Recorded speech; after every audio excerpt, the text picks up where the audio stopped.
बिस्मिल्लाहिर्रहमानिर्रहीम। अस्सलाम वालेकुम। Welcome to J online. मैं हूं मोहम्मद जहांगीर जलाल और हम देख रहे हैं सिंगल नेशनल करिकुलम के अंदर जो 8वीं क्लास का सिलेबस है उसका solution. Welcome to new domain. Domain का नाम है जियोमेट्री और ये डोमेन नंबर है 4। 8वीं क्लास की मैथमेटिक्स के अंदर डोमेन नंबर 4 जियोमेट्री है, जो कि प्रैक्टिकल ज्योमेट्री से रिलेटेड है।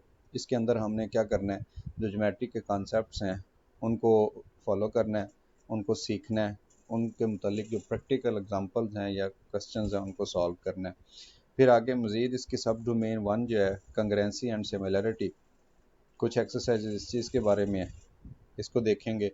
और जो आज का हमारा ख़ास तौर पे लेक्चर है वो एक्सरसाइज 4.1 का अंदर जो मेन जो थीम इस्तेमाल हुआ है वो हुआ है कंग्रेंट एंड सिमिलर शेप्स का। ठीक है, और इन दोनों में भी जो कंग्रेंसी है या कंग्रेंट है, ये वाला सबसे ज़्यादा कंसेप्ट यूज़ होगा और हुआ है। अभी मैं आपको बताऊंगा कि कंग्रेंट फिगर और जो सिमिलर शेप्स होती हैं वो कौन कौन सी होती हैं, उनकी डेफिनेशन क्या है और कैसे हम फाइंड आउट कर सकते हैं कि अगर काफ़ी सारी दी गई हों शेप्स तो उनमें से हम कैसे बता सकते हैं कि कौन सी कंग्रेंट है और कौन सी सिमिलर है।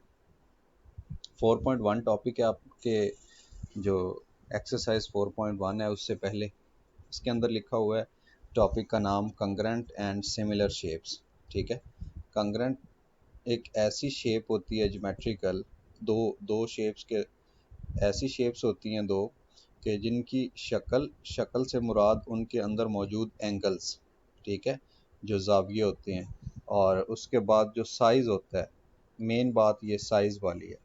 अगर शक्ल भी एक जैसी हो, एंगल भी एक जैसे हों और साइज़ भी एक जितना हो तो ऐसी दो फिगर्स को हम कंग्रेंट फिगर्स या कंग्रेंट शेप्स कहते हैं। फिर उसके बाद आ गया सिमिलर शेप्स, ये दूसरा कॉन्सेप्ट है। सिमिलर सिमिलर कहते हैं एक जैसे को।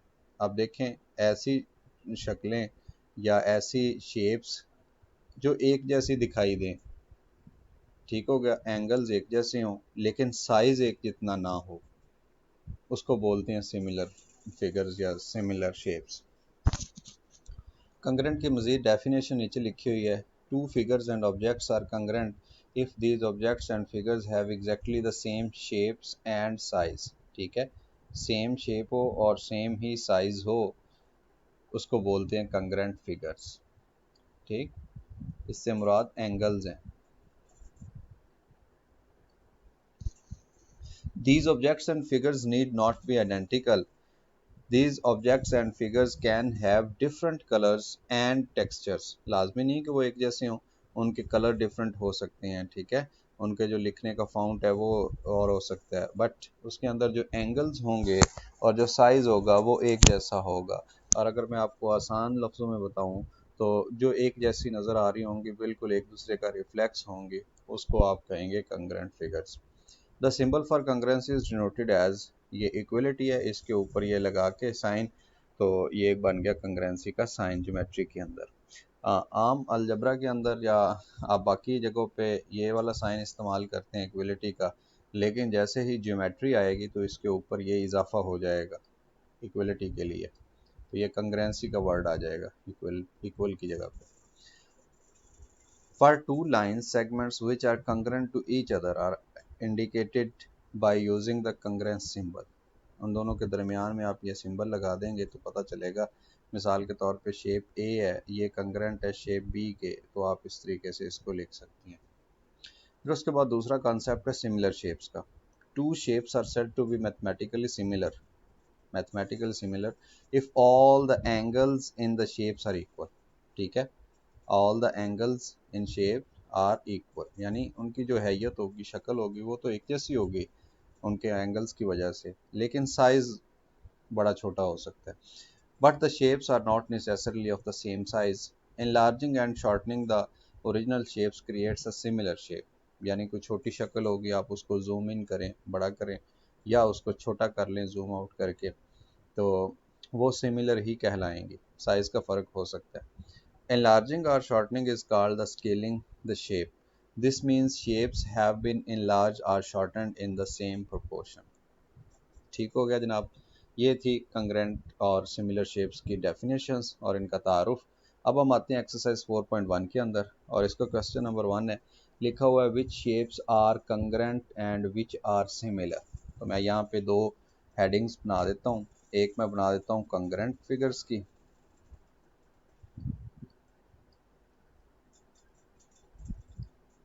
कंग्रेंट फिगर कह लें या कंग्रेंट शेप कह रहे हैं, ठीक।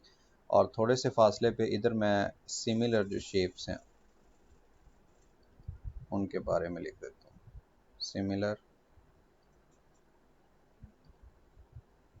शेप्स, ठीक। कलर चेंज करते हैं और अभी देखते हैं कि ये जो फिगर ए है इस जैसी कोई और फिगर नज़र आ रही है? ये तो नहीं है, एस भी नहीं है, पी भी नहीं है, सी भी नहीं है, एन भी नहीं है, D F E U R T कोई भी नहीं है, कोई भी नहीं। हाँ ये मिल गई है, ये वाली जो क्यू है और ये वाली जो ए है, इन दोनों को देख लें आप, इनकी शक्लें एक जैसी हैं। जितना एंगल ये वाला है उतना ही एंगल ये वाला है, जितना एंगल ये वाला है उतना ही ये वाला है। तो तमाम 5 के 5 एंगल, क्योंकि ये पेंटागन है, ठीक, 5 कोनों वाली 5 एंगल्स हैं इसके अंदर, 5 साइड्स हैं, ये पेंटागन है। अब देख लें आप, शक्ल तो एक जैसी है दोनों की, लेकिन क्यू का साइज़ थोड़ा सा बड़ा है, इसका साइज़ छोटा है। तो हम कह देंगे कि A and B are similar but not congruent. A and Q, sorry, A and Q are similar shapes but not congruent. फिर बी में आ जाते हैं। बी को देख लें, एक रेक्टेंगल है और उसकी साइड पे ये एंगल ऊपर बन रहे हैं, ये साइड्स बन रही हैं। इस जैसी शेप और कौन सी है, कौन सी है? ये एल वाली, ठीक। एक रेक्टेंगल है, उसका नाम एल है, बिल्कुल उसी साइज़ की है और उसके साइड पे जो एंगल्स हैं या साइड्स हैं बिल्कुल वैसे ही हैं जैसे बी में थी। तो ये दोनों कंग्रेंट हैं, साइज़ भी एक जितना है और शक्ल भी एक जैसी है। तो हम कह देंगे कि जो बी है ये कंग्रेंट है शेप एल के। फिर उसके बाद आ जाती बारी एस की। अब देख लें एस जैसी शक्ल कौन सी है, कौन सी है, कौन सी है? ये यू। अब देख, एस का साइज़ थोड़ा बड़ा है, सिलेंडर है, और यू भी सिलेंडर है लेकिन ये छोटा है। तो एंगल्स एक जैसे हैं, शेप शक्ल एक जैसी है, लेकिन साइज़ का फ़र्क है। साइज़ का फ़र्क होने की वजह से ये सिमिलर तो है, दोनों शेप्स एस एंड यू एक जैसी तो हैं, सिमिलर तो हैं, लेकिन ये कंग्रेंट नहीं है। फिर आ जाती है बात पी की। पी को देख लें, यह एक बॉक्स है, ठीक, पैरेललोग्राम टाइप, इसके ऊपर एक सिलेंडर है, ये आ गया आर। बट देखिए आप कि ये सेंटर में सिलेंडर है, ये सेंटर में नहीं, ये राइट साइड पे है। तो ये ना ही तो इसके मतलब कंग्रेंट है और ना ही हम सिमिलर कह सकते हैं। आगे देखते हैं, ये मिल गया हमें, ये एक नीचे वही पैरेललोग्राम, उसके ऊपर देखिए आप ये आ गया सिलेंडर। इस सिलेंडर का साइज़ बड़ा है, इसका छोटा है साइज़। तो हम कह देंगे पी एंड क्यू कंग्रेंट तो नहीं है, हाँ अलबत्ता एक जैसी नज़र आ रही हैं। तो इसको यूँ लिख दें, पी एंड क्यू, ये वाला जो पेयर है। अच्छा, इस शक्ल का नाम भी क्यू था, इसका नाम भी क्यू है, ओके।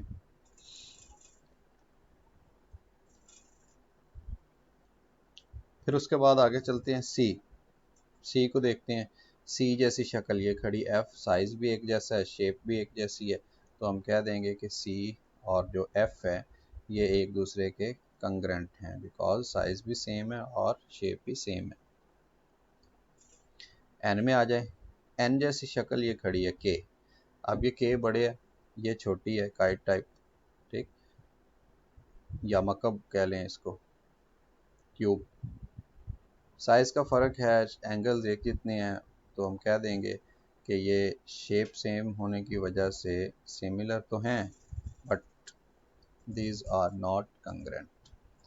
फिर डी में आ जाएं, डी ट्राइंगल है, एक ये ट्राइंगल खड़ी है, ये देखें एंगल उतने ही हैं, ये 90 का एंगल है, ये भी 90 का है, ये ऊपर वाला एंगल है, ये नीचे वाला, ये ऊपर वाला एंगल, ये नीचे वाला एंगल एक जैसे ही है, लेकिन ये साइज़ बड़ा है, ये साइज़ छोटा है। साइज़ एक जैसा ना होने की वजह से ये सिमिलर तो हैं लेकिन ये कंग्रेंट नहीं है मैथमेटिक्स की ज़ुबान में।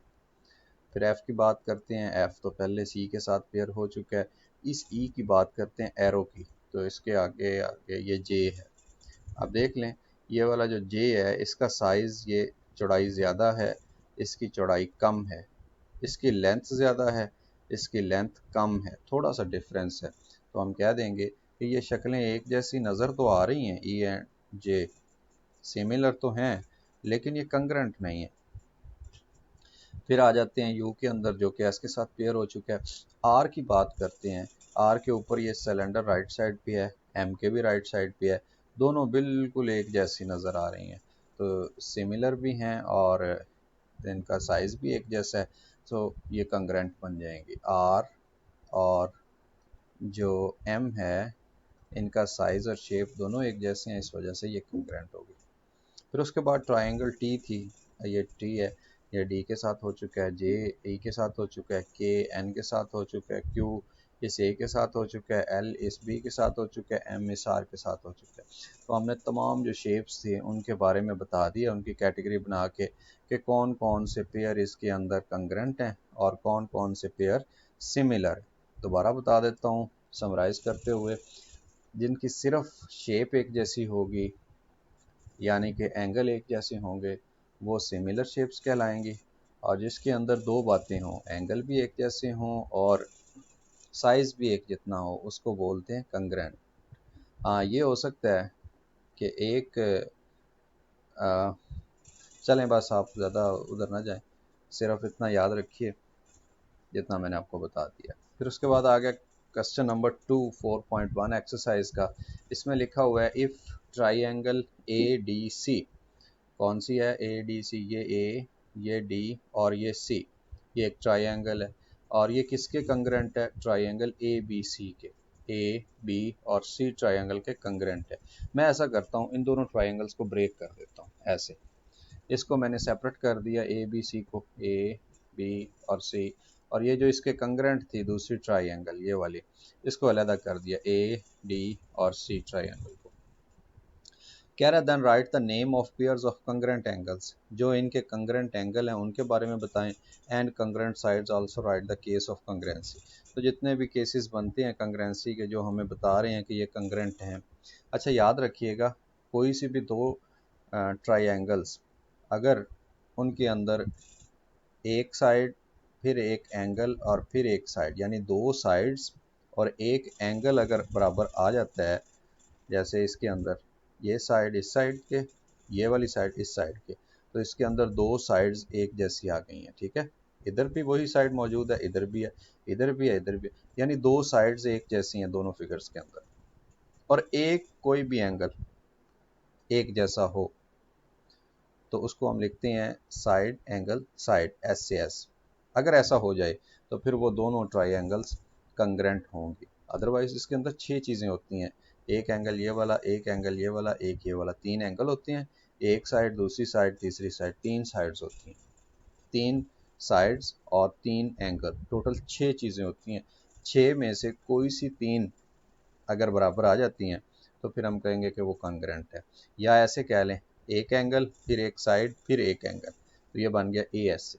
या ऐसे कह लें तीनों साइड्स अगर बराबर आ जाएं, तो ये तीन कवानीन हैं, इनको पास्टुलेट्स भी कहते हैं, और ये हमें बताते हैं कि कंग्रेंसी किस वक्त वकूफ़ पज़ीर होती है। ये याद रखिएगा, नेक्स्ट भी यूज़ होंगे।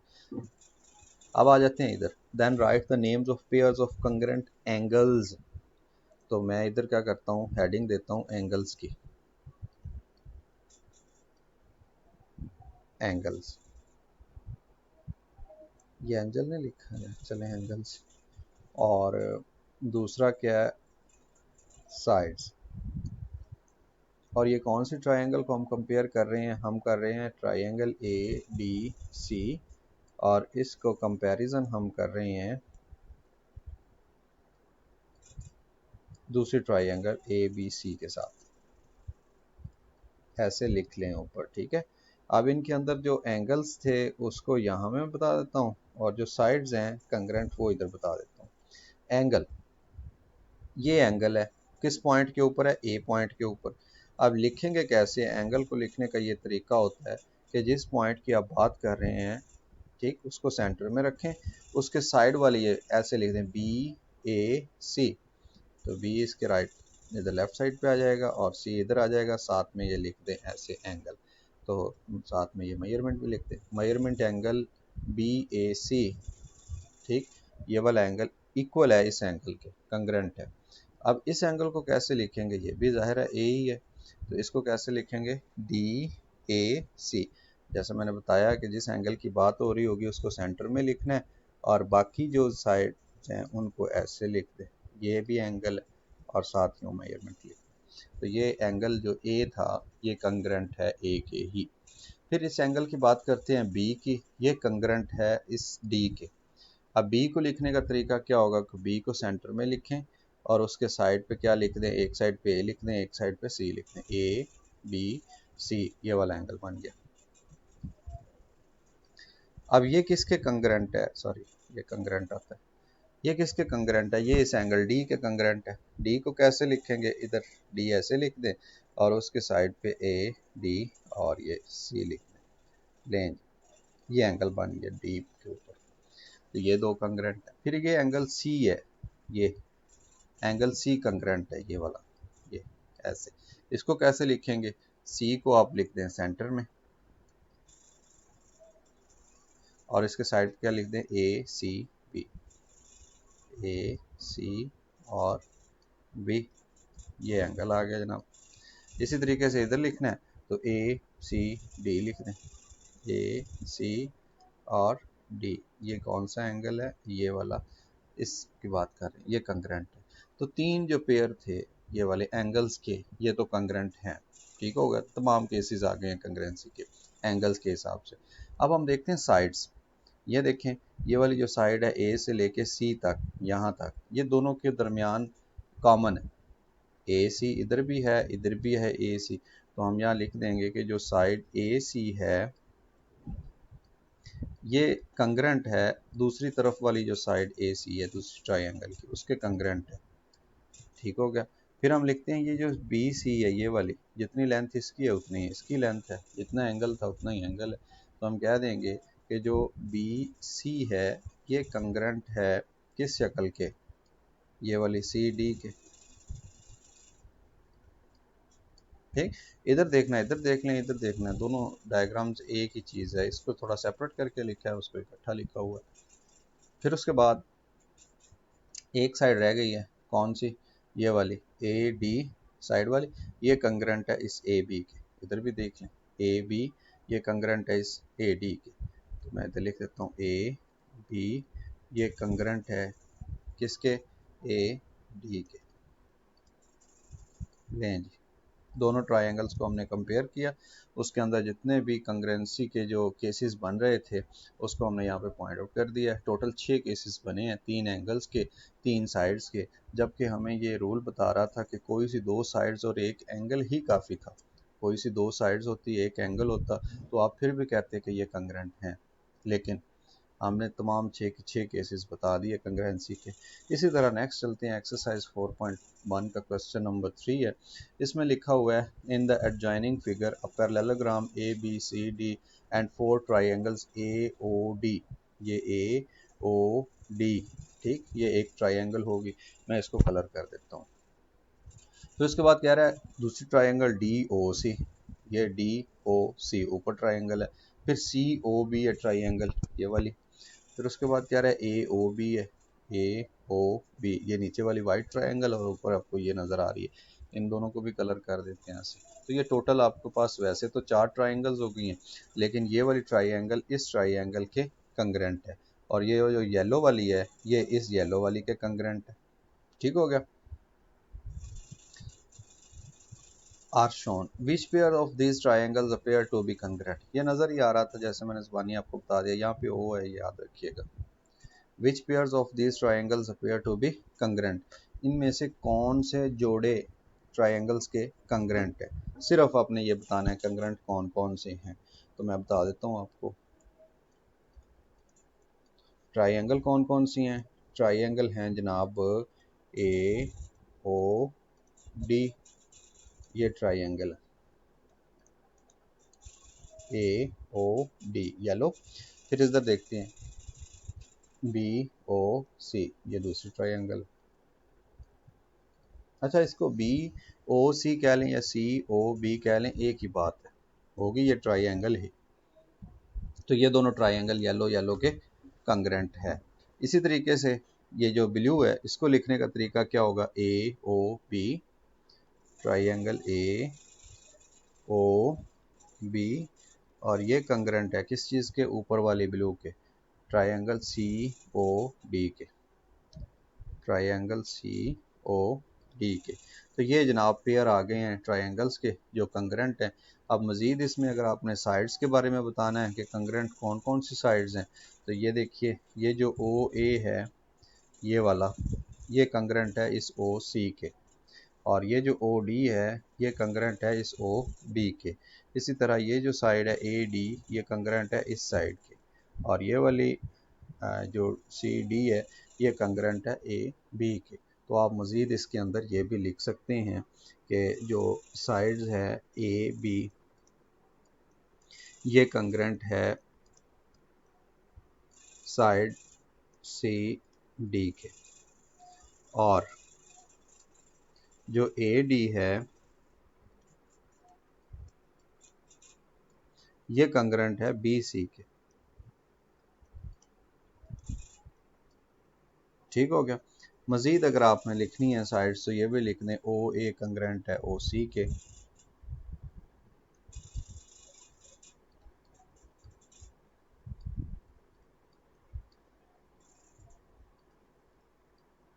ठीक, ओ डी कंग्रेंट है ओ बी के,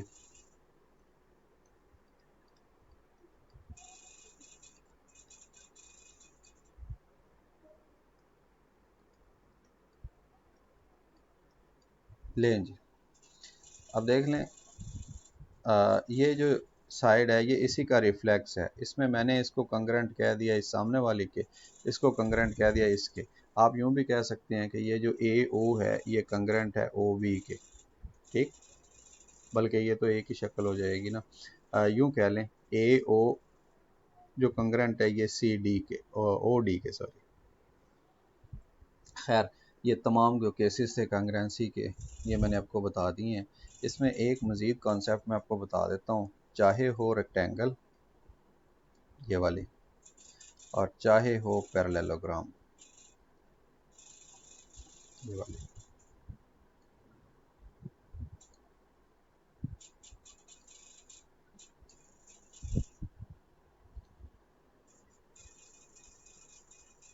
ये वाली जो लेंथ होती हैं, ये जो सेंटर होता है ये वाला, ये लेंथ इस लेंथ के बराबर होती है हमेशा, ये इस लेंथ के बराबर होती है ऐसे, पैरेललोग्राम हो या रेक्टेंगल हो। तो आप ये भी कह सकते हैं कि ये वाली इसके कंग्रेंट है, ये वाली इसके कंग्रेंट है। खैर, लास्ट क्वेश्चन है इस एक्सरसाइज का, क्वेश्चन नंबर 4। लिखा हुआ है given that measurement angle B, ये जो एंगल ये नज़र आ रहा है ये एंगल बी है, ये इक्वल है मेजरमेंट एंगल एम के, ये इस एंगल के इक्वल है। Then prove that the triangles shown are congruent. जैसा मैं पीछे आपको बता रहा था कि या तो दो साइड्स ट्राइंगल की और एक एंगल बराबर हो जाए, या दो एंगल्स और एक साइड हो जाए, उसको बोलते हैं ए एस से, या तीनों साइड्स, साइड साइड साइड, इन तीनों में से कोई सी एक बात अगर हो जाती है दो ट्राइंगल्स के दरमियान तो वो कंग्रेंट होती हैं। अब हमने ये साबित करना है कि ये दोनों शक्लें एक ही चीज़ है। तो मैं ऐसे करता हूँ, ये वाली जो डायग्राम है पी ए सी, इसको ऐसे ना, ऐसे क्लॉकवाइज मैं इसको रोटेट कर देता हूँ, ये इसकी शक्ल बन गई। ये बी नीचे था ये ऐसे खड़ा हो गया, ठीक है, ये सी था ये इधर आ गया, ये ए था ये इधर आ गया, बिल्कुल यही शक्ल है। थोड़ा सा इसको ऐसे रोटेट करके ना ऐसे मैंने लिख दिया। अब देख लें, जो एंगल एम है ये एंगल बी के बराबर है, और ये बात उसने खुद हमें दे दी है। तो मैं यहाँ पे लिख देता हूँ, पहली बात, सबसे पहली बात, मेजरमेंट एंगल जो है बी ये इक्वल है किसके, मेजरमेंट एंगल एम के, इक्वल कह लें या कह लें कंग्रेंट है। ये एल नहीं है ये एंगल है, ठीक है, एंगल को लिखने का ये तरीका होता है ऐसे। तो एक एंगल, ये वाला जो चीज़ है एक एंगल हमारा बराबर हो गया, ठीक है। फिर उसके बाद हम देखते हैं ये दो कट लगे हुए ऐसे, और इधर भी दो कट लगे हुए। बताने का मकसद ये है कि एम से लेके एन तक की लेंथ और बी से लेके सी तक की लेंथ भी बराबर है। बी से लेके सी तक की लेंथ और जो लेंथ है m से लेके n तक, ये भी इक्वल है दोनों लेंथ। और इसी तरीके से जो m से लेके l तक, या एल एम कह लें आप इसको, ये जो लेंथ है एल एम, ये लेंथ इस लेंथ के इक्वल है बी ए के। इसको ए बी भी कह सकते हैं आप, क्योंकि डिस्टेंस दोनों साइड से सेम होता है। तो ये देखें, एक एंगल और ये दो साइड्स, इसको मैं यूँ लिख सकता हूँ। तो ये बन गया साइड एंगल साइड। किसके दरमियान था? एक ट्राइंगल थी हमारे पास एल एम एन, और जो दूसरी ट्राइंगल थी वो थी ए बी सी। इन दोनों का हमने कंपैरिजन किया, और दोनों के कंपैरिजन के अंदर से ये तीन बातें हमें मिल गई हैं। जैसे ही तीन बातें मिली, इन तीनों को इकट्ठा करके हम लिख सकते हैं कि ये पास्टुलेट बन गया S A S, side angle side. अगर साइड एंगल साइड आ जाता है कोई भी दो ट्राइंगल के दरमियान, तो फिर वो जो ट्राइंगल्स होती हैं उनको हम यूँ लिख सकते हैं कि वो कंग्रेंट हैं, एक दूसरे के कंग्रेंट हैं। कंग्रेंट का मतलब दोबारा बता देता हूँ, कंग्रेंट का मतलब होता है शेप भी सेम है और साइज़ भी सेम। तो ये था हमारा क्वेश्चन नंबर 4 एक्सरसाइज 4.1 का, कि जिसके अंदर हमने साबित करना था कि वाकई ही ये दो जो शक्लें हैं ये कंग्रेंट हैं। तो हमने एक अपना कानून एस जो था उसको बना के बता दिया है कि भाई वाकई ही ये कंग्रेंट है, ये सही कह रहा था। तो ओवरऑल आज के लेक्चर के अंदर हमने सीखा कि कंग्रेंट फिगर्स कौन सी होती हैं जिनकी शेप और साइज़ एक जैसा होता है, और सिमिलर फिगर कौन सी होती हैं कि जिनमें सिर्फ शेप और एंगल एक जैसे होते हैं। ठीक हो गया।